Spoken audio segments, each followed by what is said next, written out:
수요예배 오신 여러분 환영하고 축복합니다. 이 시간 함께 찬양함으로 예배 자리에 나가기를 원합니다. 찬송가 337장 우리 함께 주님 앞에 내어놓는 마음으로 같이 함께 찬양하겠습니다.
이어서 찬송가 342장입니다.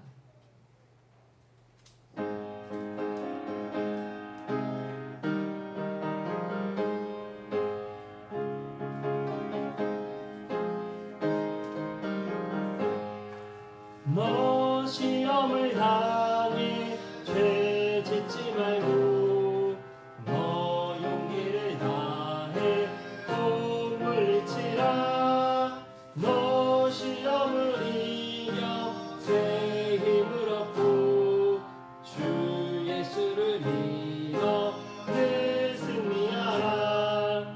우리 구주의 힘과 그의 위로를 빌라. 주님 내 편에 서서 항상 도우시니 내 친구를 삼가 잘 선택하고 너 언행을 삼가 늘 조심하라.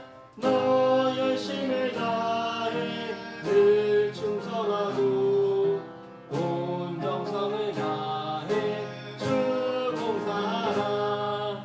우리 구주의 힘과 그의 위로를 빌라. 주님 내 편에 서서 항상 도우시리.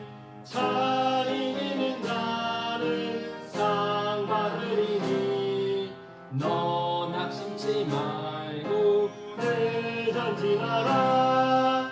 내 구세주 예수 힘 주시리니 주 예수를 믿어 늘 승리하라. 우리 구주의 힘과 그의 위로를 빌라. 주님 내 편에 서서 항상 도우시리.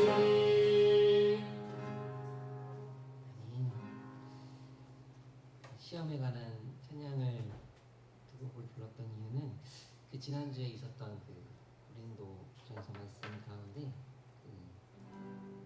우리에게 감당할 만한 시험만 허락하신다는 하나님의 말씀이 있었기 때문에 그 말씀이 참 위로가 되고, 또한 시험 당할 즈음에 우리가 감당치 못한다면 피할 길을 주신다고 말씀하셨습니다. 그 말씀에 따라서 우리가 순종하며 나아갈 때 주님께서 우리 삶을 돌보시고, 또한 어려운 가운데 우리가 감당치 못한다면 또한 그것을 감당할 수 있는 방법으로 또는 피할 수 있는 방법으로 인도하실 것을 믿습니다. 이어서 370장 주 안에 있는 나에게 함께 찬양하겠습니다.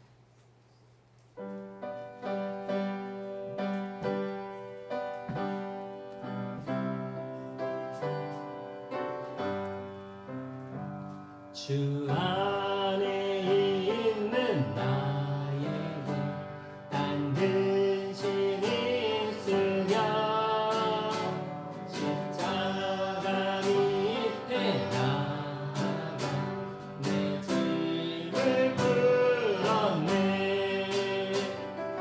주님을 찬송하면서 할렐루야 할렐루야 내 앞길 멀고 험해도 나 주님만 따라가리. 그 두려움이 변하여 내 기도에 얹고 전날의 한숨 변하여 내 노래 되었네. 주님을 찬송하면서 할렐루야 할렐루야 내 앞길 멀고 험해도 나 주님만 따라가리. 내 주름 자리 하셔서 늘 함께 계시고 내 꿈빛 밤을 아시고 늘 채워주시네. 주님을 찬송하면서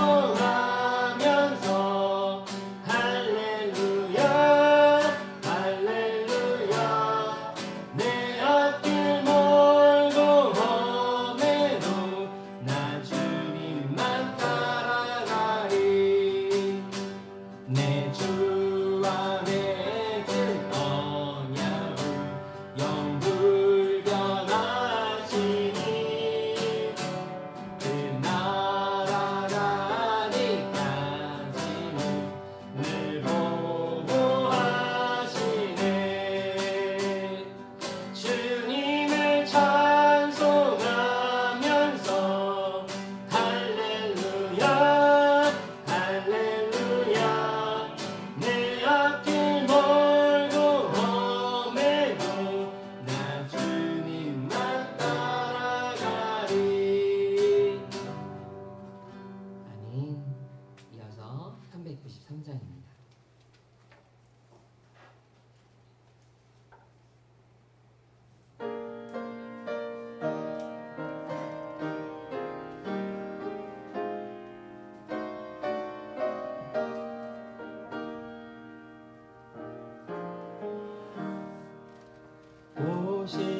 신실하신 주 내 아버지여 늘 함께 계시니 두려움 없네.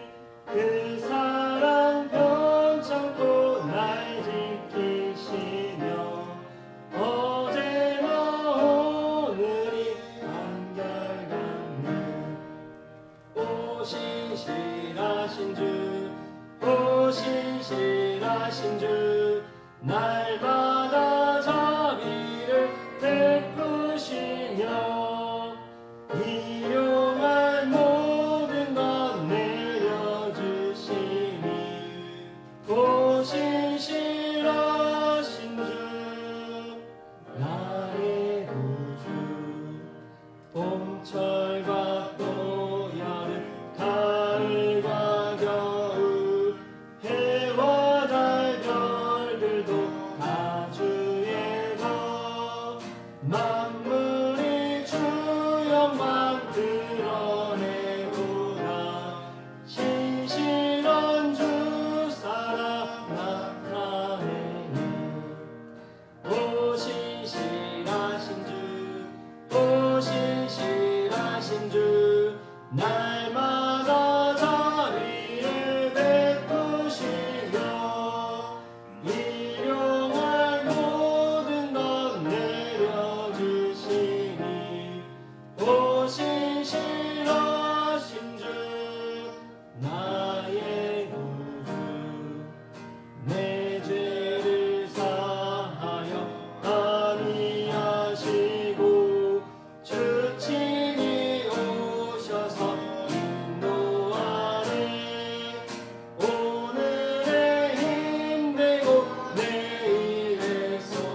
신실하신 주님인 줄 믿습니다.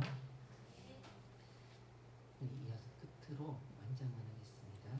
272장 고통의 영혼을 벗으려고 전하겠습니다.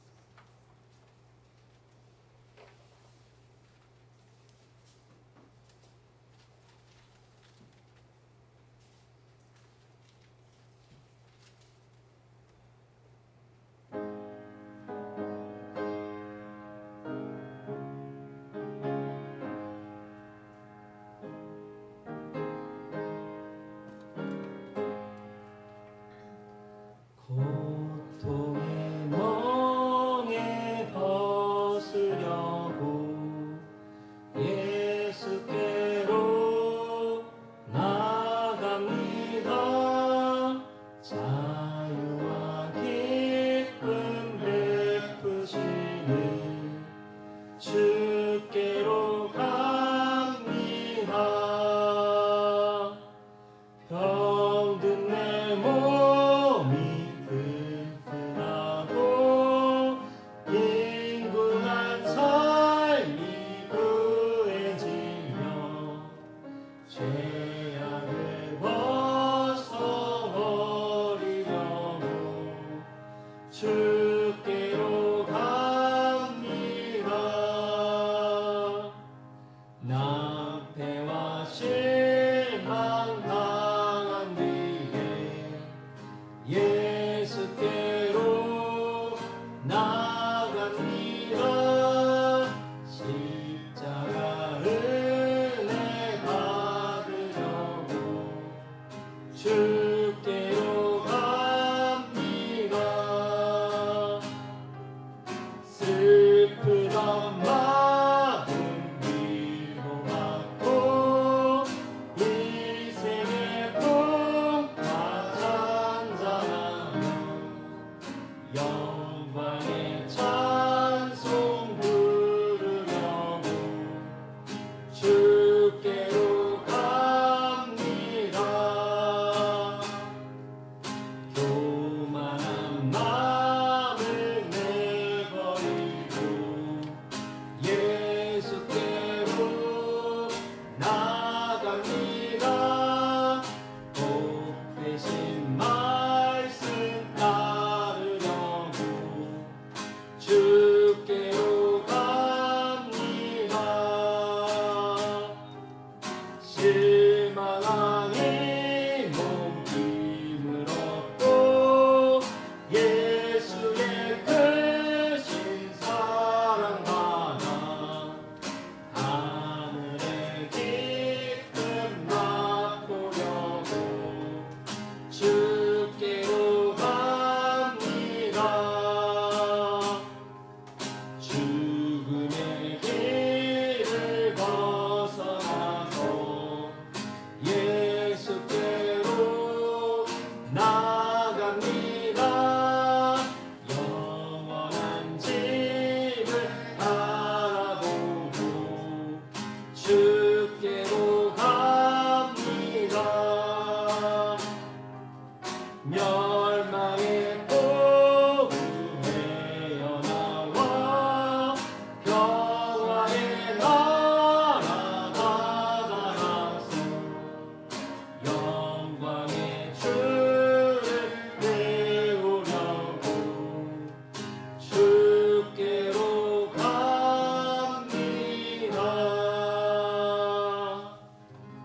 아멘. 그렇게 은혜의 보좌에 함께하고 나아가는 우리가 되기를 소원합니다. 다 같이 묵도하시겠습니다.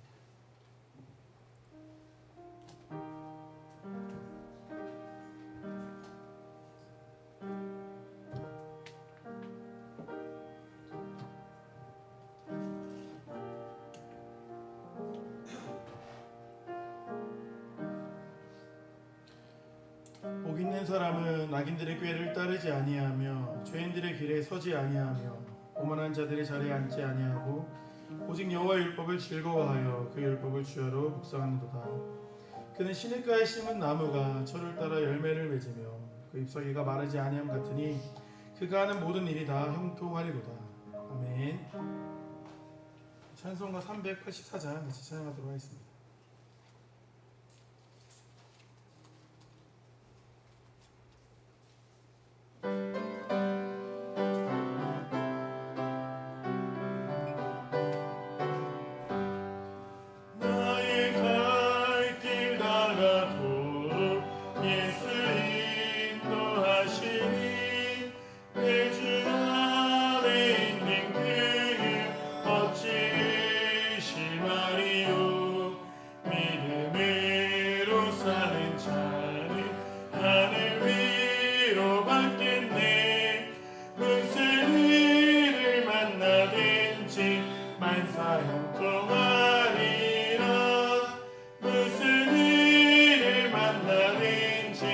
발사 형통하리라.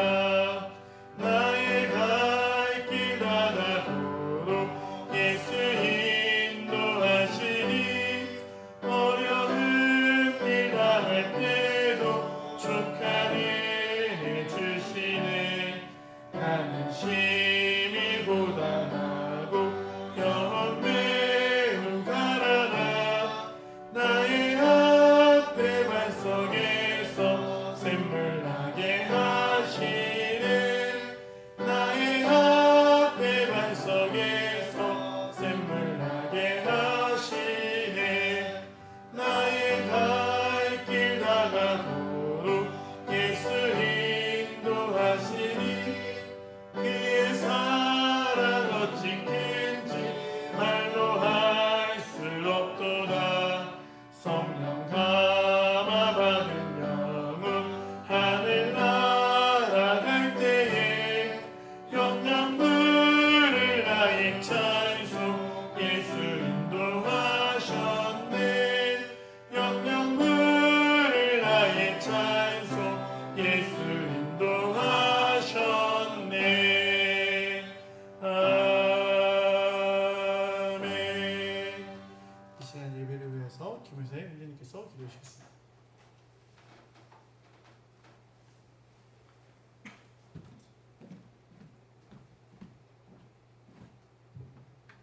기도하시겠습니다.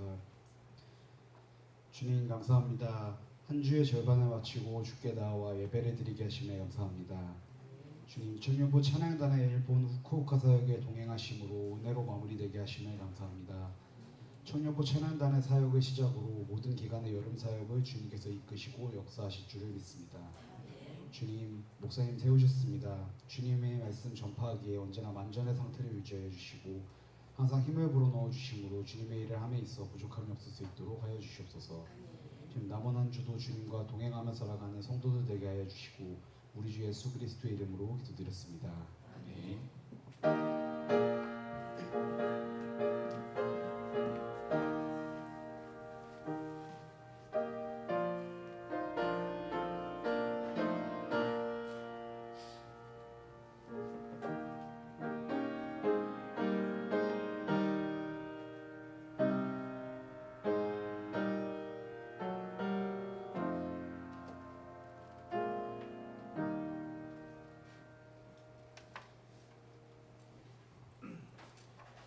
우리 함께 나눈 말씀 시편 40편 말씀입니다. 시편 40편 1절에서 11절까지 말씀 보도록 하겠습니다. 시편 40편 1절에서 11절까지 말씀 저 한 절, 여러분 한 절 교독하도록 하겠습니다. 내가 여호와를 기다리고 기다렸더니 귀를 기울이사 나의 부르짖음을 들으셨도다.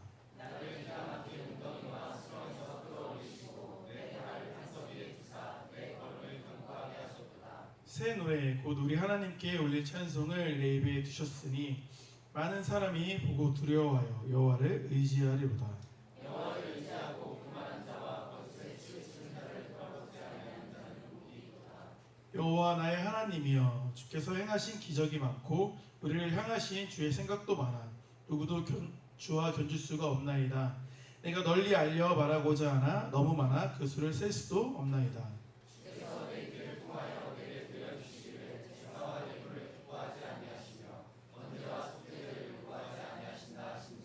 그때 내가 말하기를 내가 왔나이다. 나를 가리켜 기록한 것이 두루마리 책에 있나이다. 나의 하나님이여 내가 주의 뜻을 하기를 즐기오니 주의 법이 나의 심중에 있나이다 하였나이다. 내가 많은 회중 가운데에서 의의 기쁜 소식을 전하였나이다. 여호와여 내가 내 입술을 닫지 아니할 줄을 주께서 아시나이다. 내가 주의 공의를 내 심중에 숨기지 아니하고 주의 성실과 구원을 선포하였으며 내가 주의 인자와 진리를 많은 회중 가운데에서 감추지 아니하였나이다. 여호와여 주의 긍휼을 내게서 거두지 마시고 주의 인자와 진리로 나를 항상 보호하소서. 아멘. 네, 본 말씀 중심으로 우리 기다리고라는 제목으로 말씀 나누도록 하겠습니다. 우리 옆 사람 우리 인사 나눠볼게요. 잘 오셨습니다. 잘 오셨습니다. 네. 오늘도 승리함으로 드라마를 선택하지 않고 자 오셨네요. 네, 오늘 굉장히 골고루 이렇게 분산돼서 잘 앉으셔가지고 참 시선 처리하기 좋네요. 오늘 말씀은 이제 기다림에 대한 말씀이에요. 기다림에 대한 말씀. 기다림. 오늘 본문의 핵심은 1절입니다. 1절 말씀을 다시 한번 보면 이제 뭐 찬양에도 있죠. 좀 옛날 찬양이긴 한데 내가 여호와를 기다리고 기다렸더니 귀를 기울이서 나의 부르심을 들으셨도다 이렇게 고백하고 있습니다. 그러니까 본문에서 이제 시편 40편에서 핵심이 이제 기다림이라고 말할 수가 있는데 왜 그러냐고 한다면 1절의 핵심인 이유가 두 가지가 있어요. 먼저 첫 번째는 히브리어 이제 어순 자체가 그 의미를 반영하고 있다 이렇게 말할 수가 있습니다. 그러니까 우리가 번역되어 있는 성경을 봤을 때는 내가 여호와를 기다리고 기다렸더니 이렇게 이제 표현이 되어 있는데 히브리어 어순상으로 보면 기다리고 기다렸다 내가 여호와를 이렇게 되어 있어요. 그러니까 먼저 나온 단어가 이제 좀 중요한 거죠. 가장 빨리 말하고 싶은 가장 핵심적인 이제 말이 먼저 나오는 거 아닙니까?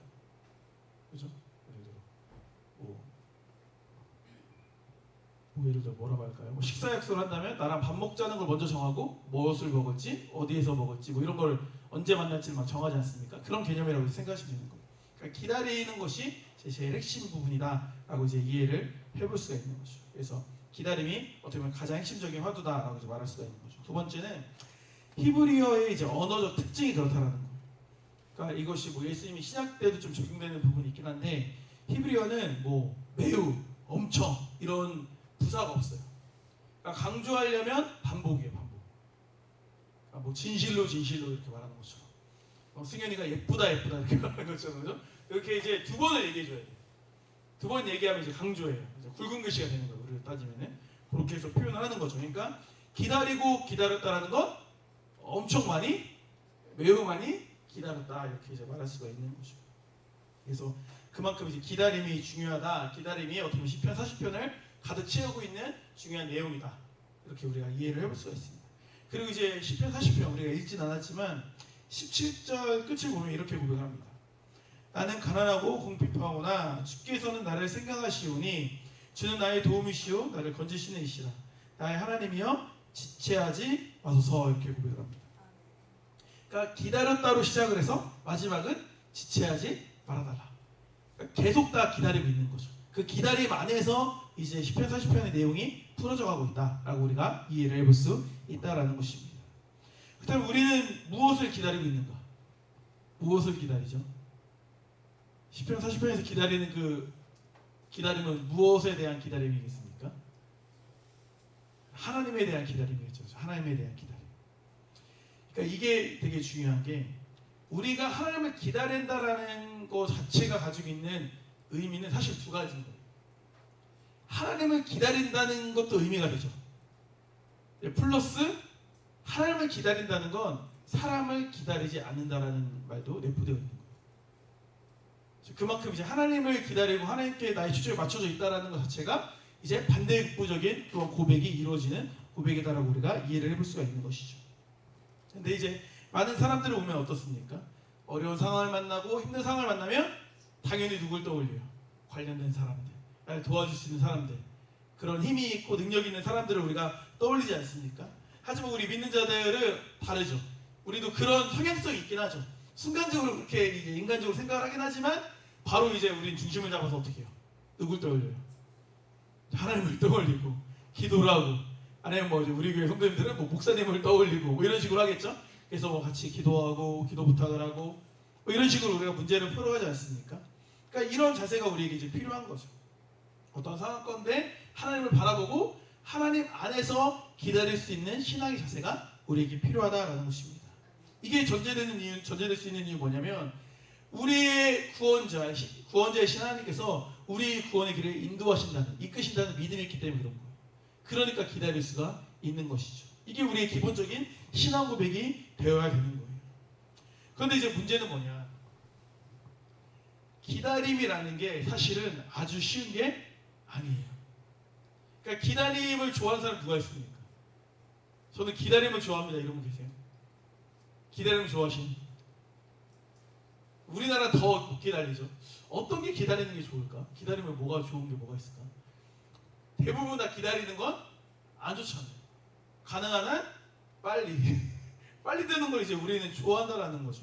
그렇기 때문에 우리는 어떤 상황 가운데서 하나님이 이끄시는 걸 우리가 확신해도 그게 우리 생각에 더디게 이루어진다고 여겨지면 답답하고 불신하게 되고 의심하게 되고 막 이렇게 흔들려요. 마음 진짜인가? 진짜 되는 건가? 맞나? 막 이렇게 이제 흘러가게 된다는 거예요. 그러니까 우리 마음이 그렇게 생겨먹었어요. 그럼 한번 생각해 보세요. 아니 그럼 어차피 하나님이 이루실 거고 그럼 우리가 이제 또 빨리빨리 이루어지는 거 우리도 원하고 그럼 하나님은 그냥 시원하게 빨리 이루어지면 좋아요 안 좋아요? 좋죠. 예를 들어 합격시켜줄 거면 한 번에 합격하고 그죠? 취업될 거면 한 번에 취업하고 그렇죠? 한 번에 뭐 성공하고 이러면 좋잖아요. 근데 뭔가 이게 빨리빨리 이루어지지 않고 막 딜레이가 되고 막 얼마나 더 기다려야 되나 그렇죠? 이런 부분이 있다는 거예요. 뭐 예를 들어 뭐 근시안으로 기다리는 것도 있지만 예를 들어 기도 제목 중에 굉장히 오래 기다리는 거 예를 들어 뭐 가정의 구원을 위해서 기도하는 거 이런 거는 막 진짜 몇십 년을 기도해도 뭔가 이제 이루어지지 않는 것 같이 느껴지고 이런 경우들이 이제 우리가 경험하게 된다는 거예요. 그런 개념인 거죠. 우리는 이 세상에 살아가니까 돈이 많으면 할부로 사요, 일시불로 사요. 일시불로 사죠. 하나님은 가장 능력이 많은 분이니까 그냥 일시불로 이루어졌으면 좋겠는 거예요. 왜 이렇게 자꾸 할부로 그냥 우리 기도를 다 받으시려고 그러시나? 왜 이렇게 할부로 이루어주시지? 뭐 이런 이제 생각이 드니까 기다리는 걸 잘 못한다는 거예요. 그래서 오늘 말씀의 사실 핵심은 그거예요. 기다리는 게 힘들어도 잘 기다리지. 이게 오늘 핵심이에요. 이것만 이제 기억하시면 되는 거예요. 왜 우리가 이게 중요하냐? 보세요. 이제 기본적인 흔들리지 않는 대전제부터 가야 돼요. 하나님이 하시는 일에는 다 의미와 뜻이 있을까요? 없을까요? 있겠죠? 여기 하나님 안 믿는 사람 없잖아요. 그렇죠? 그러니까 불신앙인 사람들하고는 말이 안 돼. 거기서 이제 출발점이 달라. 근데 우리 신앙인으로서 출발점이 있으니까 우리 하나님을 이제 믿는다는 그 전제 아래에서 우리가 생각을 해보는 거예요. 그 하나님이 아무 생각 없이 하시겠어요? 아니겠죠? 성경에서 뭐라고 분명히 말합니까? 하나님 생각은 우리 생각보다 더 크고 높고 위대하시다고 말하지 않습니까? 그러니까 하나님의 뜻을 하나님의 생각은 우리가 일단 뭐 해야 되는 거예요? 믿어야 되는 거예요. 그러니까 내가 정말 주님 안에서 기도하고 정말 잘 준비하고 있고 뭔가 잘 이렇게 하는데도 뭔가 잘 일이 안 풀려. 막 빨리빨리 뭐가 안 돼. 기다리게 하셔. 그러면 기다림이 필요한 일일 수 있는 거예요. 물론 그 길이 아닐 수도 있는 거죠. 뭐 경우 수가 많으니까. 예를 들어 어떤 일이라고 한다고 했을 때. 근데 그 길이 이제 맞는 길이라고 한다고 해도 반드시 빠르게 이루어지는 건 아니다. 이걸 우리가 전제할 수 있어야 되는 거예요. 전제할 수 있어야 되는 거예요. 그러니까 하나님이 하신 일은 다 이유가 있다. 하나. 또 한 가지는 우리가 하나님의 뜻을 모르거나 우리가 믿어지지 않을 뿐이다. 이렇게 가야 돼요. 그러니까 하나님의 뜻이 이건데 하나님의 뜻이 그거라고 우리가 믿고 싶지 않은 거. 이럴 때 이제 우리가 약간 이해 충돌이 오게 된다라고 말할 수 있는 거죠. 그러니까 결국 하나님께서 우리를 기다리게 하신 이유는 그 기다림의 시간 동안 가치 있는 일을 이루어 가시기 때문이다라는 거예요. 그 일들은 사실 너무나 많죠. 그것들을 오늘 말씀을 통해 한번 생각을 해보자는 거예요. 그러니까 우리가 기다리는 건 그냥 의미 없이 기다리는 기다림이 아니다라는 거예요. 하나님께서는 즉각적으로 어떠한 상황을, 환경을 여실 수도 있지만 상황을 바꾸시기 전에 기다림의 시간을 통해 우리를 먼저 변화시키신다는 거예요. 우리가 먼저 변화되는 거예요. 우리 내면을 변화시키시고 우리 성품과 인격을 새롭게 빚어가시는 거예요. 그 상황에 맞는 인물이 되도록 세워가시는 거예요. 만들어가시는 거예요. 로마서 5장 3절에 4절에 이렇게 고백합니다. 환난 중에도 즐거워하나니 환난은 인내를, 그렇죠? 인내는 연단을, 연단은 소망을 이루는 줄 알고 있습니다. 이렇게 말하고 있지 않습니까? 그러니까 환난이 오면, 우리에게 어려움이 오면 우리가 인내로 대응하지 않습니까? 그러다 보면 그 기다림의 과정 속에서 연단이라는 유익을 우리가 얻게 된다는 거예요. 그게 유익이라는 거예요. 그 연단이 결국 우리를 영적으로 강하게 만들어주는 거예요. 단련되는 거니까. 그러니까 근육이라니까 근육, 이건 여러 번 설명드렸잖아요. 근육은 아픈 거예요. 원래 찢어지는 거예요. 근데 그렇게 근육 운동을 해야 근육이 붙는 거잖아요. 그 연단의 과정을 우리는 당연히 겪어야 돼요. 그걸 겪지 않으면 우리가 성장할 수가 없죠. 자라갈 수가 없게 되는 거예요. 그러면서 그 연단이 결국에 우리의 소망을 이루게 하는 것이죠. 여기서 소망은 뭡니까? 내 생각에서 하나님의 생각으로 내가 차원이 올라가지는 게 어떻게 보면 소망인 거죠. 하나님의 뜻을 바라보는 거. 그러니까 기다림을 통해서 우리는 하나님의 수준으로 자꾸 레벨업이 되는 거예요.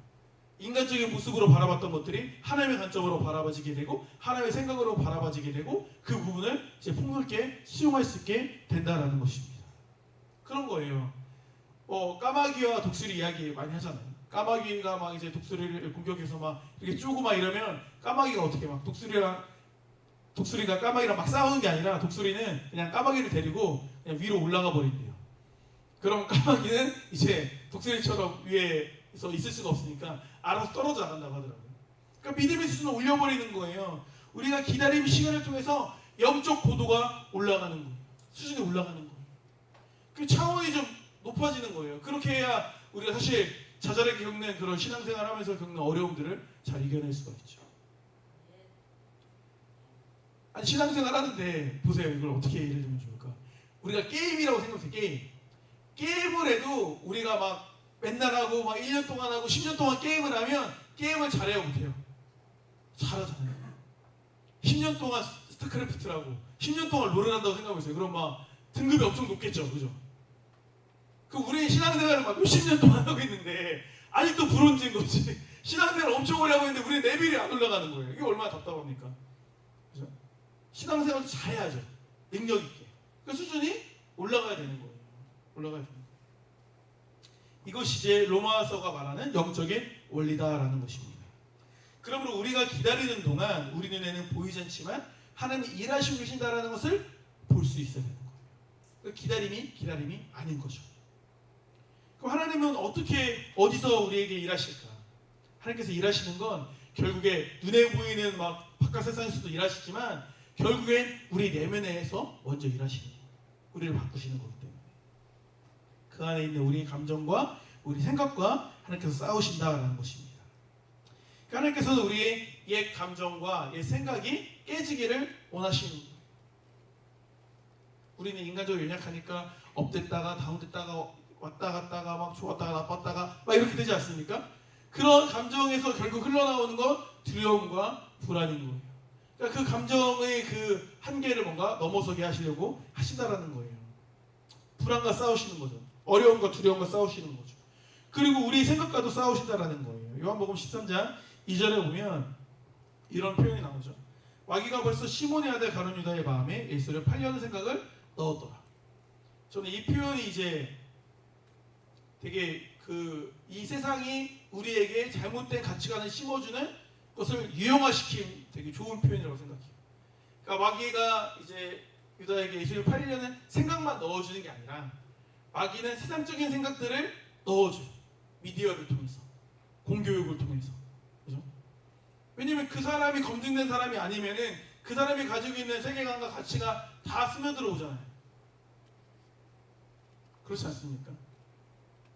교육부 장관 지금 누군지 모르겠지만 그때 교육부 장관 한참 한다고 하는 사람들 보면은 북한은 17번 갔다 온 사람 이런 사람이 나오더라고요. 그 사람 됐나 안 됐나 모르겠어요. 관심이 없어가지고. 그러니까 딱 봐도 뭔가 약간 너무 이상한 사람이 교육부 장관 후보로 나오고 그게 이제 추천을 받고 이런 상황인 거예요. 나라 자체가. 그러니까 그런 잘못된 가치관을 가진 사람들이 지금도 국방장관도 난리죠. 요즘에 뉴스 보시면 북한에서 이렇게 자꾸 근접해가지고 철조망 세운다고 하고 자꾸 국방 예산 줄이고 군대도 3개 다 합해가지고 무슨 만든다고 하고 약간 이렇게 하잖아요. 국방부 예산 자꾸 줄이고 그런 거 자체가 이제 문제가 되는 거죠. 그러니까 이런 세상적인 가치가 들어오는 거예요. 자꾸 이렇게 나약한 생각들, 잘못된 생각들이 이제 우리에게 들어오는 거예요. 그러다 보면은 우리가 신앙적 생각으로 그것을 방어해야 되는데 그게 잘 안 되는 거죠.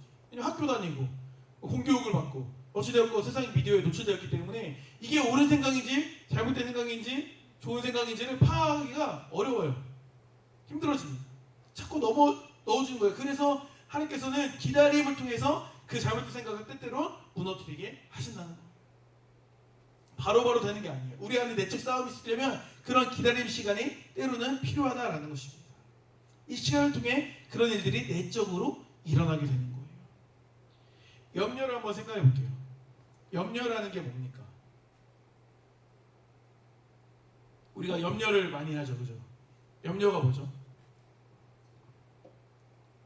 걱정, 근심, 염려, 그죠? 염려죠. 염려는 말 그대로 마음이 나눠지는 게 염려예요. 마음이 나눠지는 거.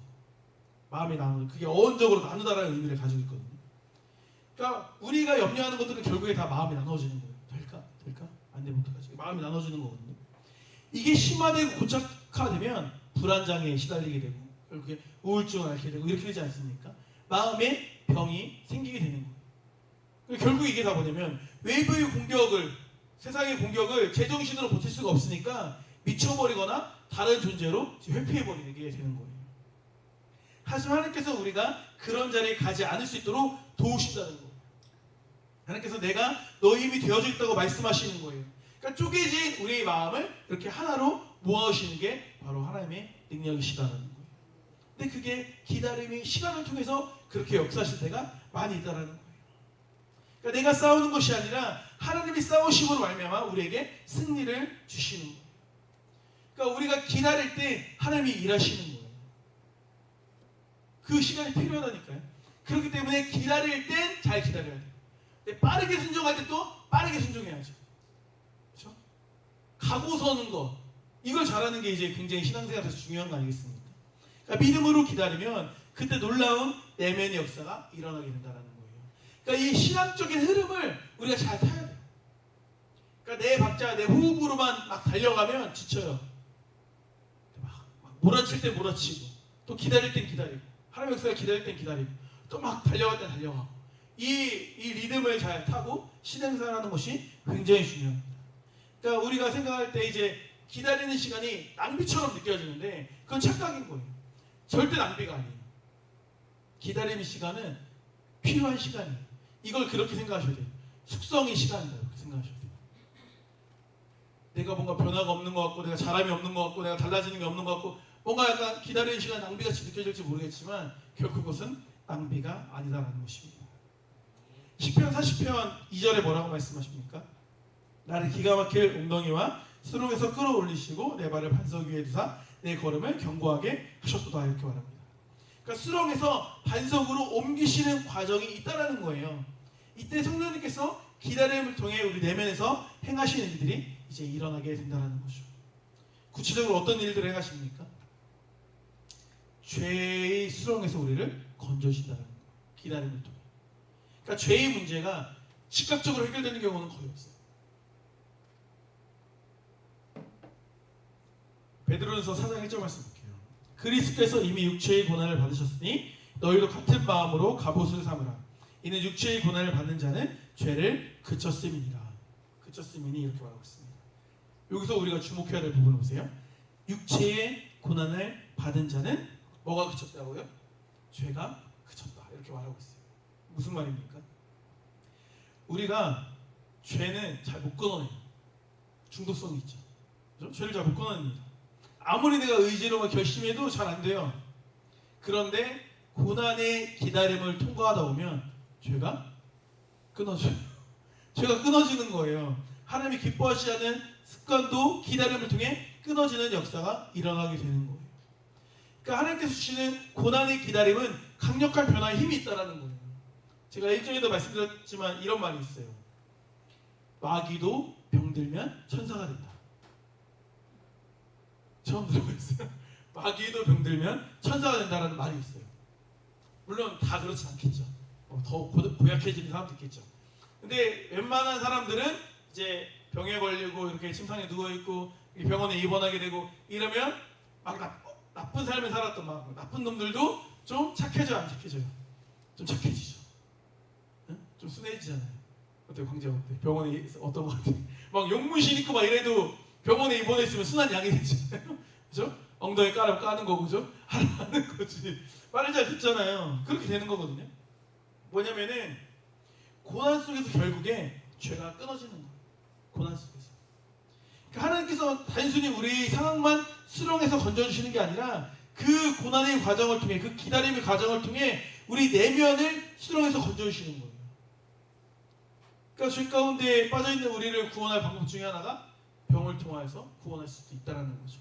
근데 병이라는 게 뭐 단시간에 뭐 감기도 뭐 하루 만에 안 낫잖아요.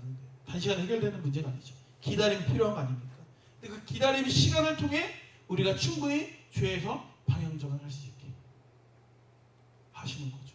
예를 들어 질병으로 돌이켜서 신앙생활하고 하나님께 나온 사람들이 굉장히 많습니다.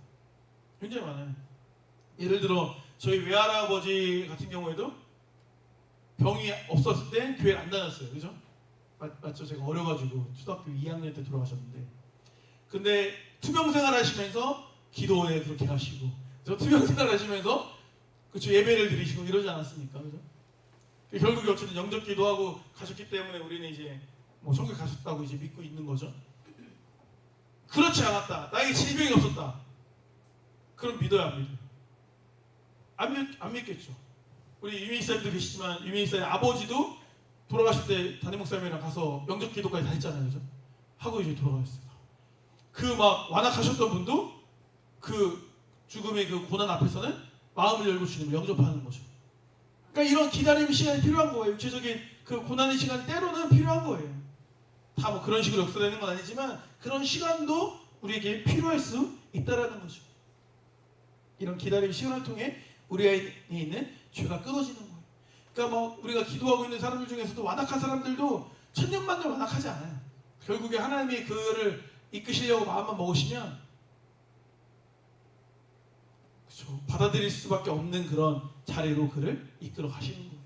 힘을 쪽 빼놔요. 힘을 쭉 빼놔요. 힘을 쭉 빼놓으면 뭐 어떻게 할 거예요? 힘을 쭉 빼놓으면 그냥 항복해야죠, 하나님 앞에. 그렇게 되는 거예요. 그 과정을 통해서 이제 구원이 임하면 그게 축복이고 은혜인 줄 믿습니다. 둘째는 하나님께 삶을 완전히 맡기는 법을 배우게 된다라는 거예요. 보세요. 다윗이 기름 부음을 받았어요. 그 10대 때 나이 때 기름 부음을 받았죠. 사실 왕이 된다는 거예요. 그러니까 다윗이 아무리 겸손하고 이제 괜찮은 사람이었어도 사실은 사무엘이라는 이제 민족이 지도자가 와서 왕이 되는 것을 말하고 선포하고 기름 부음도 받았어요. 적어도 그 가족들은 이게 이루어질 것을 알았겠죠. 사무엘이 보통 사람이 아니니까. 그 과정에서 왕이 되기까지가 굉장히 오랜 시간이 걸리지 않습니까? 30살 때 이제 통일왕국을 왕이 되니까 10년 년이 걸리는 거예요. 그러면은 언제 왕이 될까? 언제 진짜 내가 통치자가 될까? 지금은 쫓기는데 그 사이에 뭐 어쨌든 골리앗 사건도 있는 거고, 그 사이에 사울이 머리 아파갖고 뭐 이제 음악 연주도 한 게 그 사이에 있는 거고, 다 그 사이에 있는 거예요. 도망다니고 이게 다 그 사이에 있는 거예요. 다윗이야말로 정말 기다렸죠. 그 기다림의 과정 속에서 그는 하나님께 이 모든 걸 맡기는 법을 배워가는 거예요. 왜? 사실 다윗이 우리는 알다시피 사울 왕을 자기가 자기 힘으로 죽일 수 있는 기회가 몇 번 있었어요? 2번 있었어요. 2번. 죽일 수 있는 기회가 있었다는 거예요. 그러니까 사실은 이제 일반적 우리가 역사적으로만 봐도 왕을 죽이면 자기가 왕이 되는 거죠. 물론 이제 사울 왕의 아들이 또 있긴 하지만, 그런데 다윗은 자기 방법으로 왕에 이르려고 하지 않고 하나님이 이끄신 하나님의 때를 기다려요. 우리라고 한번 대입해 보세요. 빨리 사울 왕만 처리하면 내가 편안해. 그 전에는 죽이지 않으면 내가 계속 쫓김을 당해. 내가 죽임을 당할 수 있는 상황이에요. 얼마나 불안합니까? 근데 날 죽이려는 사람을 안 죽인다? 굉장히 어려운 선택이죠. 가벼운 게 아니에요. 그냥 안 죽이는 건 상관없는데 이 사람 날 죽이려고 한다니까요? 그럼 또 다른 문제잖아요. 정당방위죠, 정당방위. 근데 그걸 기다려요. 하나님이 역사하실 때까지. 그걸 다윗이 훈련받게 되는 거예요. 근데 그렇게 기다렸더니, 그렇게 하나님께 온전히 맡겼더니 어떤 역사가 일어나게 됩니까? 만약에 다윗이 사울을 죽여서 왕이 됐다 라고 한다면 어떤 일이 일어났을까요? 시나리오를 한번 상상해 보세요. 아마도 사울 왕을 따랐던 많은 사람들이 누구를 추대했을까요? 요나단을 추대했겠죠. 그럼 그 사랑하는 요나단과 또 싸워야 돼. 요나단을 또 죽여야 돼, 자기 손으로. 그렇게 하고선 다윗이 이제 정복했다 하더라도 다른 그 지파, 사울과 이제 그 요나단을 지지하는 그 지파, 이후에 왕국이 분열되는 걸 봤을 때, 이루어 봤을 때 10개 지파가 보통 같은 편이죠. 얘네들 유다는 거의 왕따잖아요. 그렇죠? 그러니까 그 10개 지파, 뭐 에브라임, 필두루와 뭐 그런 지파와 사실은 끝까지 사이가 안 좋았을 가능성이 매우 높아요. 왜? 피로 이룬 혁명이니까. 하나님이 세운 왕을 네가 죽이고서 차지했으니까 반역이죠. 쿠데타 같은 개념이 되는 거니까 왕이 정당성이 별로 떨어지잖아요. 그런데 하나님이 해결하셔서 하나님이 이렇게 처리하시니까 그런 문제가 이루어져요? 안 이루어져요? 안 이루어지죠. 통일 왕국의 왕으로서 모든 지파 사람들이 지지하는 왕이 되었다라는 거예요. 그러니까 내 방법으로 내가 급하게 빨리 되고 싶어서 가면 오히려 그게 불완전이 될 수 있는 거예요. 이루어져도 그 이후에 더 안 좋은 일이 10개가 생기는 거예요. 그건 당장 이루어져도. 이게 우리의 방법인 거예요. 근데 하나님의 방법으로 기다리고 기다렸더니 하나님의 방법으로 이루어졌더니 그런 문제가 싹 사라지게 되는 거죠. 이게 바로 능력이지 않습니까? 내가 이 문제를, 내가 직면한 문제를 내 힘으로 끝내버리겠어 라고 내가 결심하는 순간부터 진짜 문제가 시작되는 거예요. 꼬이는 거예요. 꼬이는 거. 당장 눈앞에 문제 하나는 해결된다니까요. 뭐 내가 힘으로 못해요? 할 수 있죠. 근데 내가 억지로 그렇게 해버리면 거기에 연결된 다른 문제가 파생되는 문제가 수없이 생기게 된다는 거예요. 그러니까 억지로 하면 안 되는 거예요. 일을 처리할 때. 무슨 일이든지 간에. 순리대로 하면 이끄신 대로 해야지 뭔가 내가 강압적으로 억지로 하다 보면 파생되는 다른 문제가 생기게 된다는 것입니다. 그렇기 때문에 우리는 우리의 모든 일을 하나님의 손에 맡길 수 있어야 되는 거예요. 우리 뭐 진학 문제, 우리 뭐 취업 문제, 뭐 결혼 문제, 자녀 문제 모든 게 다 같은 원리라고 우리는 말할 수 있어요.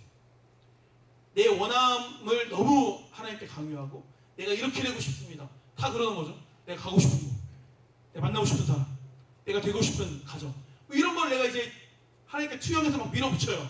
그러다 보면은 억지를 쓰면 하나님이 들어주시거든요. 근데 그 값도 내가 지어야 돼. 그러니까 뭐 좀 잘 안 풀리는 걸 너무 막 세게 기도하는 건 저도 별로 안 좋아해요. 그래서 적당히 기도해야 돼. 적당히 기도하고 적당히 기도했는데 들어주시면 오케이인데 막 내가 막 뭔가 막 뚫쳐 지나가는 막 돌파하는 기도 있잖아요. 길 없는데 막 길을 만드는 기도 막 이렇게 너무 하다 보면 이게 뭐가 있어요? 부작용이 있어요. 부작용이 있어요. 이 영적 원리를 우리가 기억할 필요가 있어요. 독일의 철학자 중에 이제 장폴이라는 철학자가 한 말인데 인생은 책과 같다. 사실 뭐 엄청 대단한 말도 아니어서 누구나도 했을 법한 말이죠. 근데 이제 뭐 여러 가지 의미가 있을 수 있겠지만 이런 개념이죠. 책을 읽을 때 어때요? 어떻게 읽으시는 스타일이세요? 제가 뭐 공부한 책이나 읽는 책이나 뭐 소설이나 이런 거 장르에 따라 다르겠지만 빠르게 읽는 사람 있죠. 빠르게. 근데 빠르게 그냥 잘 내용을 잘 습득해가지고 읽는 사람은 모르겠지만 이제 가다 보면 애들이나 이렇게 책 읽자고 하면은 막 이렇게 막 참 넘어가는 속도가 굉장히 빠른 친구들이 있어요. 그런 친구들은 이 책을 잘 읽는 거예요? 아니면 그냥 쓱 보는 거예요? 쓱 보는 거죠. 쓱 보는 친구들에게 그 책 본 내용을 얘기하라고 하면 얘기를 잘해요? 못해요? 못하죠. 예를 들어 뭐 독서 나눔이나 뭐 이런 거 할 때 뭐 발표를 하거나 이러면 사람들이 막 쓱 봐요? 아니면 꼼꼼히 봐요? 꼼꼼히 보죠. 왜? 내용을 잘 이해하고 자기 말로 풀어서 이야기를 해야 되니까 꼼꼼히 보지 않습니까? 마찬가지다라는 거예요. 우리가 인생에 갈 때 너무 빠르게 막 지나가면 기억이 안 난다는 거예요. 주급할 필요가 없다라는 거예요. 인생이 기다림의 시간이 찾아왔으면 천천히 한 장 한 장 넘어가라는 거예요. 한 장 한 장. 보세요. 우리는 아까도 말했지만 빨리빨리 이루어지길 원해요. 빨리 졸업하고 그죠? 빨리 취업하고 빨리 자리하고 빨리 가정을 이루고 빨리 행복하게 막 빨리빨리 이루고 싶거든요. 근데 그 빨리빨리 이루는 것 자체가 목적이 되면 인생이 허무해져요. 보세요.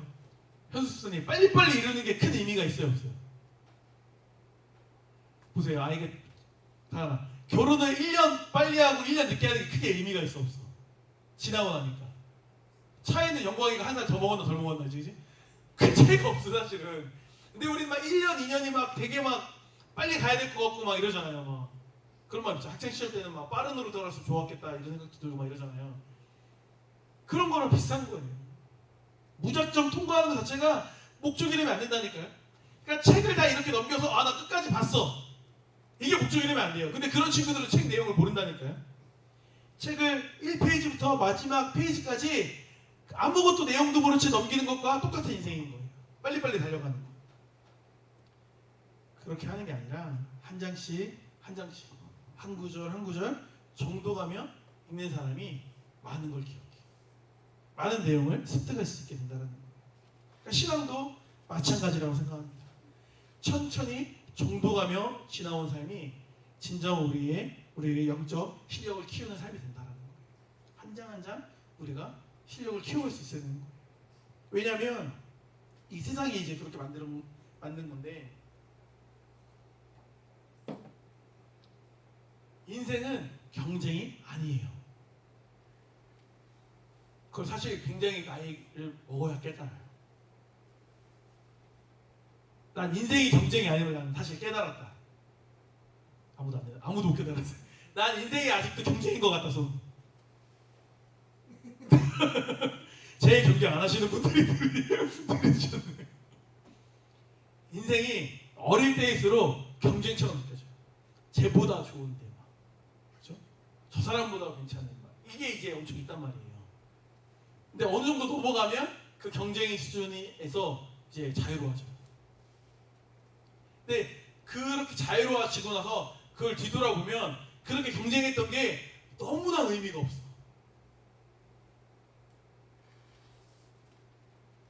어떻게 여기면 좋을까요? 뭐 군대에 있을 때 내가 다른 병사보다 더 인정받고, 내가 다른 병사보다 더 막 총기 수입을 잘하고, 내가 다른 병사보다 막 더 사격을 훌륭하게 하고, 내가 다른 병사보다 엄청나게 막 무전을 많이 외워가지고 막 막힘없이 막 일처를 잘하고. 그때 당시에는 막 대단하고 막 오 사람들이 막 인정해주고 막 좋았는데 전역하고 나면 의미가 있어요, 없어요? 없죠. 군대 얘기 들어주는 사람도 없죠. 사실 듣기 싫어하고 그러잖아요, 그죠? 그러니까 그 세계 안에 있을 때 굉장히 중요한 거예요. 근데 아무 의미가 없어요. 제가 학교에 있을 때는 그 설립자가 이제 왕이니까 설립자한테 잘 보이려고 막 다들 막 그냥 막 어떻게 한번 눈 띄워보려고 막 그렇게 막 용을 써요. 근데 그 거대한 학교라는 그 조직에서 나오고 나면 그게 의미가 있어요, 없어요? 그냥 옆집 아저씨죠. 그냥 친구의 아빠죠, 그냥. 그죠? 아무 의미가 없는 거예요. 근데 우리는 막 그 짜여진 그 틀 안에서 막 경쟁하고 막 이 사람보다 처지는 게 막 속상하고 저 사람보다 승진 못하는 게 속상하고 저 사람보다 내가 더 일 많이 하는 게 속상하고 너무 그렇게 스트레스 받아가며 살아가는 거예요. 그 프레임만 나오면 아무것도 아닌데 여러분이 다닌 직장만 나와도 아무것도 아닌 거고 그냥 나로 존재해야 되는데 직장의 부품으로 존재하다 보니까 이게 우리가 생각이 꼬여버리게 되는 거예요. 나로서 존재해야 돼. 하나님 앞에 나로 서는 게 중요한데 그게 안 되는 거예요. 타인과 나를 비교하는 데 인생을 소비하면 절대 안 돼요. 그냥 나로서 존재하셔야 돼. 나로서. 그러니까 남들이 막 책장 20장 30장 먼저 넘겼다고 아 나 너무 천천히 읽는 거 아닌가 나 빨리 넘겨야 될 거 이렇게 하면 안 돼요. 내가 그냥 5페이지도 이해 안 됐으면 5페이지도 읽어야 돼요. 남들 막 20페이지 읽으면 막 나도 막 잘 따라 읽는 것처럼 그냥 넘길 필요가 없어요. 내가 이해되는 내 속도에 맞게 따라 읽어가야 되는 거예요. 그 호흡을 맞춰가는 게 굉장히 중요하다는 거죠. 하나님께서 우리 각자에게 맞는 은혜의 페이지를 허락하시는 거예요.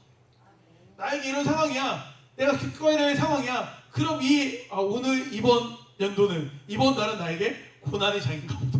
그 고난의 장을 넘어가야 되는 거예요. 그 넘어가다 보면 그 다음 주부터 기쁨의 장도 있겠죠. 그 기쁨의 장은 감사하게 또 잘 누리고 그래도 교만해가지고 또 이제 엉뚱한 짓 하면 안 되고 기쁨의 장 누리고 또 그 다음 넘어가면 또 뭐 성수기 장이나 이런 장들이 있는 거예요. 그 챕터를 넘어가야죠. 그렇게 갈 때 우리에게 유익이 되는 거예요. 기다림이. 본문에서는 이 기다림이 주는 유익을 5개의 변화로 이야기하거든요. 이쯤 돼서 5개라고 얘기하면 이제 다들 긴장하실 것 같아가지고 빠르게 얘기를 하려고 내용을 막 되게 빠르게 좀 줄였어요. 기다림이 이제 주는 유익인 거죠. 첫 번째로 기다림을 통해서 관점이 변화를 주신다는 거예요. 4절 말씀 보면 여호와를 의지하고 교만한 자와 거짓에 치우치는 자를 돌아보지 아니하는 자는 복이 있도다 이렇게 말하고 있습니다. 이게 뭐냐면 관점이에요. 관점. 교만한 자, 거짓에 치우치는 자를 본다라는 건 그들이 막 해서 그들을 막 심판하려고 정죄하려고 본다라는 느낌보다 그들은 이제 교만하고 거짓에 치우치는 자는 교만하다는 것 자체가 잘난 거잖아요. 잘난 사람이 아무래도 교만하니까. 요거는 세상에서 성공한 사람들을 의미한다고 볼 수 있어요. 그러니까 세상에서 성공한 사람들 자꾸 쳐다보지 않는다는 거예요. 관점이 바뀌는 거예요. 그러니까 우리는 부럽잖아요. 솔직히 뭐 부자 부럽고 잘 나간 사람 부럽고 성공한 사람 부럽잖아요. 근데 그 부러운 사람들 자꾸 쳐다보고 그 사람들을 막 바라보게 되면은 어떻게 해요? 관점이 나도 성공해야겠다. 나도 빠르게 성공해야겠다. 이렇게 가는 거예요. 그러면은 과정이 불리하면 정당성이 되는 거죠. 조금은 거짓, 조금 편법. 이렇게라도 그 자리에 막 도달하고 싶은 그런 마음이 생기게 되는 것이죠. 사실상 그걸 추구하며 살아가게 되는 거예요. 하지만 기다림의 훈련을 받고 나면 세상을 바라보는 눈이 바뀌게 된다는 것입니다. 세상에 살아가는 한 세상의 방식에서 우리가 완전히 자유로울 수는 없어요. 그건 불가능할 거예요. 하지만 적어도 그 썩어질 것들에게 우리 인생을 걸지 않아요. 그 정도는 구분할 수 있게 된다는 거예요. 보다 가치 있는 인생을 살게 된다는 것입니다. 그러니까 결국 기다림이라는 훈련을 통해서 우리 시선도 자꾸 하나님을 향하게 된다는 거예요. 보세요. 신앙생활 할 때 자기 자신만을 많이 생각한다. 나를 많이 묵상한다. 그런 사람은 교만한 사람일 가능성이 높아요. 시선이 자기를 향해 있는 사람들. 근데 이제 성경은 이제 그걸 교만이라고 말하는데 청교도들이 그런 말을 한 적이 있어요. 청교도들의 표현 중에 어떤 표현이 있냐면 교만에 대한 표현인데 교만은 속옷과 같다. 이런 표현이 있어요. 교만은 속옷과 같다. 무슨 의미일까? 옷을 입을 때 뭐부터 입어요? 겉옷을 입고 속옷 입지 않잖아요. 그죠? 속옷을 먼저 입지 않습니까? 그러니까 속옷을 먼저 입고 이제 겉옷을 입고 옷을 벗을 때도 속옷을 먼저 벗을 수가 없죠. 겉옷을 벗고 속옷을 벗지 않습니까? 마찬가지로 인생을 시작할 때 가장 먼저 우리에게 들어오는 마음의 죄가 교만이다. 이렇게 말하는 거예요. 기본적으로 우리에게 교만한 마음이 있다는 거죠. 근데 그 교만한 마음이 잘 안 벗어진다는 거죠. 나중에 이제 죽을 때가 돼서 죽기 직전까지도 정말 잘 벗어지지 않는 게 교만이다. 이렇게 이제 말을 하고 있는 것 같아요. 그러니까 우리는 이 속옷 같은 교만을 날마다 예수 그리스도 십자가 앞에 깨트릴 수 있어야 됩니다. 내 관점, 내 고집을 내려놓고 하나님의 관점으로 인생을 바라볼 수 있는 우리가 되어야 됩니다. 두 번째로 기다림을 통해서 우리 묵상하는 내용이 변하게 하시는 거예요. 묵상이 변하게 하신다. 앞의 내용하고 좀 비슷할 수 있는데 세상을 묵상하지 않고 은혜를 묵상하게 하시는 거예요. 5절 말씀 보겠습니다. 여호와 나의 하나님이여 주께서 행하신 기적이 많고 우리를 향하신 주의 생각도 많아 누구도 주와 견줄 수 없나이다. 내가 널리 알려 말하고자 하나 너무 많아 그 수를 셀 수도 없나이다. 이렇게 말하고 있습니다. 여기에 은혜는 두 가지예요. 과거에 행하신 일이 많다. 그 기억에 대한 은혜가 있다. 그리고 이후에 이제 행하실 일이 많은 거죠. 비전인 거죠. 비전적인 또 일이 또 있는 거죠. 그게 이제 은혜가 된다라고 고백하는 거예요. 그러니까 과거에 베풀으신 은혜를 기억하고 앞으로 주실 미래의 은혜를 기대하며 하나님의 은혜를 깊이 묵상하는 우리 수준이 될 수 있다라는 거예요. 우리 인생 가치와 구원은 내 노력이 아니라 전적으로 하나님께 있는 거예요. 이사야 55장 9절 말씀에 뭐라고 말합니까? 아까 앞서도 말했지만 하나님의 생각은 우리 생각보다 높다. 이런 말을 하지 않습니까? 그러니까 하나님은 우리가 구하거나 생각하는 것 이상으로 넘치도록 응답하시고 채우시는 분이신 거예요. 이 사실을 우리가 알아야 돼요. 이 은혜를 깊이 묵상하는 사람은 더 이상 내 좁은 스케일 안에 갇히지 않게 되는 거예요. 이게 다 기다림에서부터 이런 확장이 오게 되는 거예요. 내 스케일이 아니라 하나님의 스케일, 하나님의 관점으로 세상을 바라보게 되는 것입니다.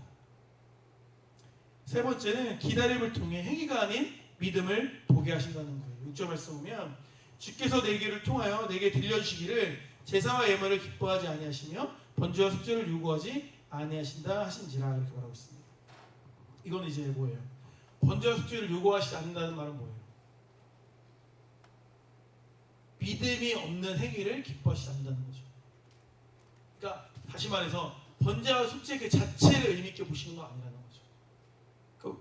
우리로 치자면은 우리가 예배 드리는데 예배를 중요치 않게 여기신다 이렇게 말할 수 없죠. 근데 뭐가 빠진 예배는 중요치 않은 거예요. 믿음이 없는, 진정성이 없는 예배는 하나님이 기뻐하시지 않는 거죠. 그러니까 자꾸 이거를 이제 믿음이 있는 행위가 중요한 걸 강조하다 보고 이제 믿음을 강조하다 보면은 행위를 가치 없게 여기는데 전혀 행위에 가치 없는 게 아니에요. 행위에 믿음이 있어야 되는 게 중요한 거지. 그죠? 그러니까 믿음이라는 게 정말 중요해요. 하나님이 이제 우리를 믿음을 보시고 우리 구원을 이끌어 가시는데 그 믿음을 뭘로 확인하시는 거예요? 행위로 확인하시는 거예요. 행위로. 그렇게 가셔야 돼요. 생각을. 자꾸 막 무슨 중세 철학자들처럼 자꾸 이걸 뭐 싸우고 자꾸 뭐 이렇게 생각할 필요가 없는 거예요. 뭐 진심이고 뭐고 뭐 이런 걸로 말싸움할 필요가 없는 거예요. 마음이 있으면 행위로 드러나게 된다. 이렇게 생각하시면 되는 거예요. 그러니까 하나님께서 원하시는 것은 마음 없는 예배를 기뻐하지 않는 거죠. 그 마음 있는 자세로 나아가는 게 중요한 거예요. 시편 51편 17절에 뭐라고 말합니까? 하나님의 구하는 제사는 상한 심령이라. 상한 심령이 뭘까? 상한 심령이 뭘까? 주님 없으면 안 돼요라는 마음이 상한 심령이에요. 주님을 향한 갈망, 목마름이 있는 마음이 상한 심령이죠. 그 마음으로 나가는 거예요. 갈급함으로 나가는 거예요. 그러니까 주님께 이렇게 예배를 나올 때 주님을 만나고 싶어서 예배 드리는 게 너무 좋아서 기뻐서 하나님의 말씀을 듣는 게 즐거워서 나오는 마음이 상한 심령인 거예요. 물론 이제 수요일이니까 기계적으로 오는 것도 굉장히 훌륭합니다. 그것도 너무 귀한 거죠. 아유 안 가면 엄마가 뭐라고 할 것 같은데 이런 마음으로 온 것도 훌륭한 거예요. 사실 이겨낸 거니까. 하지만 가장 좋은 마음은 어떤 마음이다? 상한 심령으로 나오는 마음. 집에 대한 목마름으로 나오는 마음이 가장 귀한 마음이겠죠. 네 번째로는 기다림을 통해 하나님의 말씀을 붙잡게 하신다는 거예요. 7절 8절 말씀입니다. 그때 내가 말하기를 내가 왔나이다. 나를 가리켜 기록한 것이 두루마기 책에 있나이다. 나의 하나님이여 내가 주의 뜻 행하기를 즐기오니 주의 법이 나의 심중에 있나이다 하였나이다. 이렇게 말하고 있습니다. 이 단계는 내 마음의 중심에 하나님의 말씀이 이제 심겨지는 단계인 거예요. 결국에 이제 기다림을 통해 내 마음에 하나님의 말씀이 심겨지게 된다고 제가 말을 하고 있는 것이죠. 그러니까 우리 마음에 하나님의 말씀의 중심이 심겨져 있는 상태가 되면 뭐가 되냐면 내 감정에 치우치지 않게 돼요. 신앙의 수준이. 내가 기분 좋으면 막 이렇게, 내 기분 나쁘면 막 이렇게 하나. 이게 아니라 내 기분에 따라 움직이는 게 아니라 하나님의 말씀의 중심에 따라 움직이는 거예요. 그냥 오늘 뭐 기분 좋으니까 예배드리러 가고 기분 나쁘니까 그냥 예배드리러 가고 이게 아니라 마음의 중심이 있는 거죠. 신앙의 감정과 경험에 끌려다니는 게 아니라 오직 말씀이라는 기준으로 세워진 단계가 바로 이 단계입니다. 그러니까 마지막으로 기다림을 통해서 공동체적인 선포와 선교가 일어나게 된다는 거예요. 우리 마지막 9절 10절입니다. 내가 많은 회중 가운데에서 의의 기쁜 소식을 전하였나이다. 여호와여 내가 내 입술을 닫지 아니할 줄을 주께서 아시나이다. 내가 주의 공의를 내 심중에 숨기지 아니하고 주의 성실과 구원을 선포하였으며 내가 주의 인재와 진리를 많은 회중 가운데서 감추지 아니하였나이다. 이렇게 말하고 있습니다. 그러니까 다 같은 거예요. 이제 마음에 흔들리지 않는 말씀이 있고 진정한 믿음이 있으면 우리가 복음을 전하지 않을 수 없는 거죠. 하나님 살아계심을 전하지 않을 수 없는 거예요. 자꾸 말하게 되는 거예요. 자꾸 전하게 되는 거예요. 그러니까 내가 내 입술을 닫을 수가 없는 거예요. 멈출 수가 없는 거예요. 주의 공의와 주님의 역사하심을 자꾸 증거하게 되는 거예요. 보세요. 우리가 신앙생활하면서 어떤 간증거리들, 기뻐하는 은혜, 뭐 예를 들어 뭐 최근에 우리 또 청년부 찬양단이 뭐 일본 뭐 사역 이렇게 생각해 보면 그 사역이 너무 즐겁고 너무 귀하고 너무 보람되고 너무 각자의 만족도가 있다 보니까 자꾸 고백할 때 그 다녀온 청년들 입에서 뭐가 나와요? 너무 좋았다, 즐거웠다, 와, 뭐 이런 고백들이 나오잖아요. 그게 왜 나오는 거예요? 좋았으니까 나오는 거죠. 재밌는 게 그런 얘기를 하다 보면 우리 승표 형제 옆에 있으면 승표 형제는 그 영국도 좋아한대. 그래서 자기 영국이 또 좋았다고 막. 그러니까 자기가 간증한 자기 은혜를 막 또 막 나누는 거예요. 그러니까 다 자기 하고 싶은 말 하는 거죠.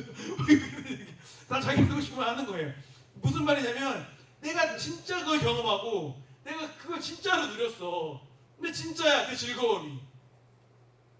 그러니까 이게 막 전하는 거예요. 막 너 일주일에 3번씩 거 자랑하고 다녀. 목사가 시켜서 말하는 게 아니에요. 그치 승표야지?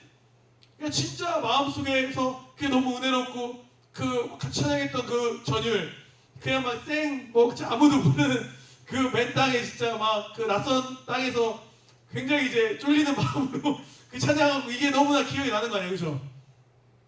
뭐 다른 것도 기억나겠지만 그런 기억이 나는 거예요. 그러니까 즐겁고 기쁘고 이런 걸 나누는 거 아니겠습니까?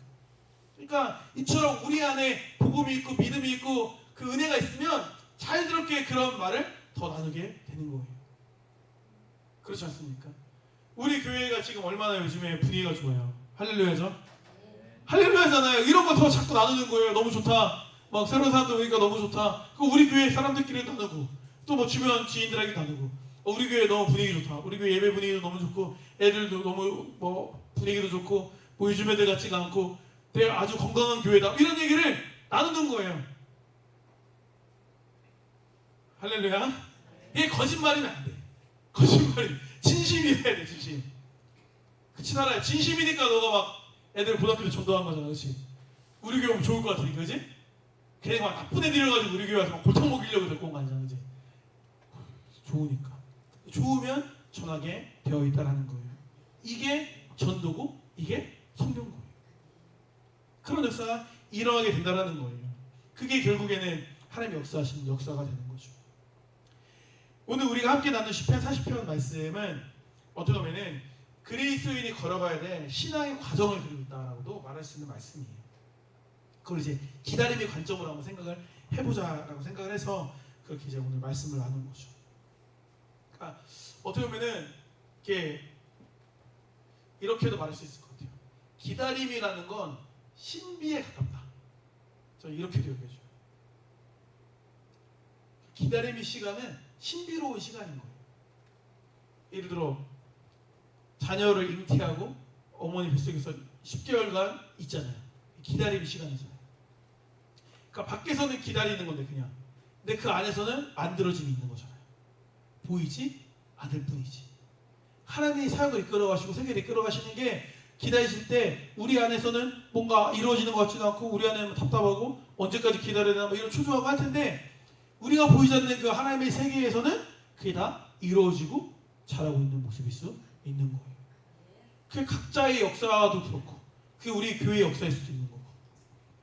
그러니까 뭐 아이고 우리 교회 뭐 맨날 다니는 쌤이 옛날에 뭐 우리 교회가 뭐 세계적인 사역을 할 거라고 하고 막 맨날 이랬는데 언제 합니까? 막 이런 마음이 있는 사람이 있을 모르겠어요. 기억력 좋으신 분들. 근데 그런 사역이 이미 사실은 이루어지고 있는 거예요. 제가 말했잖아요. 안 했나요? 안 했나? 언제 금요일날 이게 아니에요. 연결되고 이렇게 사역이 이어져요. 아시겠지만 저는 막 그런 거 막 아는 사람들 많이 알고 이런 걸 별로 안 좋아해요. 막 귀찮고 막 싫어요. 근데 억지로 막 알게 하시고 억지로 연결시키시고 이렇게 하시는 거예요. 사역을 서로 도움을 주고받게 하시고 영역을 확장시켜 가는 거예요. 결국에 그 정말 대전 신탄진 요 시골에 있는 우리 교회인데 그 어느 교회보다 세계적으로 열심히 활동하는 교회잖아요. 그죠? 직접 선교에 나서 하지 않습니까? 그런 거예요. 하나님이 그렇게 이끌어 가시는 거예요. 기다림이란 시간이 신비로운 시간이다. 그걸 막 초조하고 막 기다리는 게 막 별로 이게 아니라 기다림을 좀 긍정적으로 바라볼 수 있는 그런 관점을 갖는 우리가 되었으면 좋겠습니다. 기다림을 통해 하나님께서는 세상의 교만이나 편법이 부럽지 않게 하세요. 기다림을 통해 우리 시선을 오직 하나님께로 고정시키십니다. 기다림을 통해서 하나님을 바라볼 때 부어지는 놀라운 은혜를 경험하게 하시는 거예요. 그리고 형식적인 종교 행위를 버리고 상한 심령으로 주님을 영접하는 참된 믿음으로 우리를 인도하시다라는 거예요. 그리고 기다림을 통해 내 마음에 하나님의 말씀이 굳건한 법으로 중심으로 자리 잡게 하시는 거죠. 그리고 마침내 내 입술을 열어서 세상 가운데 살아계신 하나님의 구원과 인자하심을 선포케 하시는 거예요. 그게 전도와 선교가 되는 것이죠. 각자의 삶 가운데 제가 우리 사랑교회 성도님을 봤을 때 기다림 가운데 계신 분들이 많이 있어요. 각자 인생으로 봤을 때. 근데 그 기다림이 이제 때로는 뭔가 아무것도 이루어지지 않는 것이 느껴지고 초조할 수 있는데 오늘 말씀이 그 많은 성도님들에게 위로가 되었으면 좋겠습니다. 하나님이 일하시는 거예요. 하나님이 일하시는 거예요. 그 기다림 시간은 반드시 필요한 시간이다. 내 마음대로 막 이렇게 되면 더 좋을 텐데 그거는 누구 생각이다? 내 생각이다. 하나님이 멈추라고 하면 멈추는 거고 좀 더 기다리라고 하면 기다리는 거고 그렇게 하나님의 호흡으로 살아갈 수 있는 우리가 되었으면 좋겠습니다. 그 기다림을 통해 더 정교하게 빚어져가고 완성되어가는 우리 사랑교회 성도님 되시기를 주님으로 축복합니다. 기도하시겠습니다. 아버지 감사드립니다. 오늘 기다림에 대해 말씀을 나눴습니다. 우리 이 땅에 살아가면서 빠르게 무언가를 이루는 것만 익숙해져 있습니다. 그렇기 때문에 무언가를 기다리고 하나님의 호흡을 맞춰가는 것이 너무나 어색합니다. 그래서 그것이 답답할 때마다 불신앙적인 생각을 하게 되고 또 믿음이 없는 선택을 하게 되는 경우도 있는 것 같습니다. 지금 오늘 말씀을 통해서 하나님의 호흡을 우리가 생각하고 때로는 우리가 보기에 느린 것 같고 잘못된 것 같이 느껴진다 할지라도 하나님 말씀을 붙들고 기다릴 수 있는 우리가 될 수 있도록 주여 인도하여 주시옵소서. 그 기다림이 결코 헛된 기다림이 아니라 우리를 만들어 가시고 우리를 수성시키시는 귀한 축복된 시간임을 우리가 믿음으로 바라볼 수 있도록 주여 인도하여 주시옵소서. 감사드립니다. 사랑하는 예수 그리스도의 이름으로 기도드립니다. 아멘. 찬송가 436장 찬양하도록 하겠습니다.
기도하시고 축도로 이어지도록 하겠습니다. 아버지 하나님 감사드립니다. 주께 사랑하시는 우리 김영희 사모님 이렇게 11조임을 드리고 있습니다. 이 가정 주께 축복하여 주시고 하나님의 뜻을 세우는 믿음의 가정 될 수 있도록 주여 인도하여 주시옵소서. 특별히 또 사모님 하시고 있는 일이 있습니다.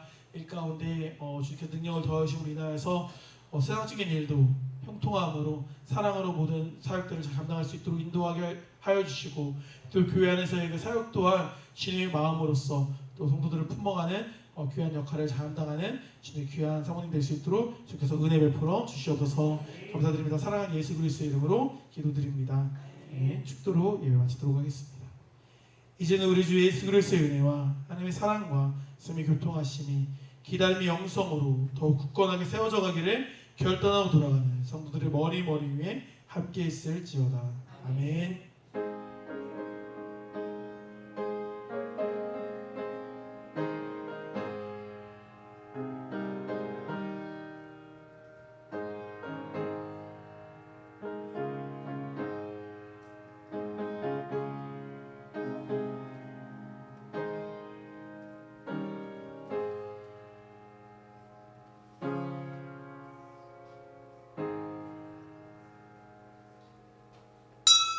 이것으로 수요일을 마치도록 하겠습니다.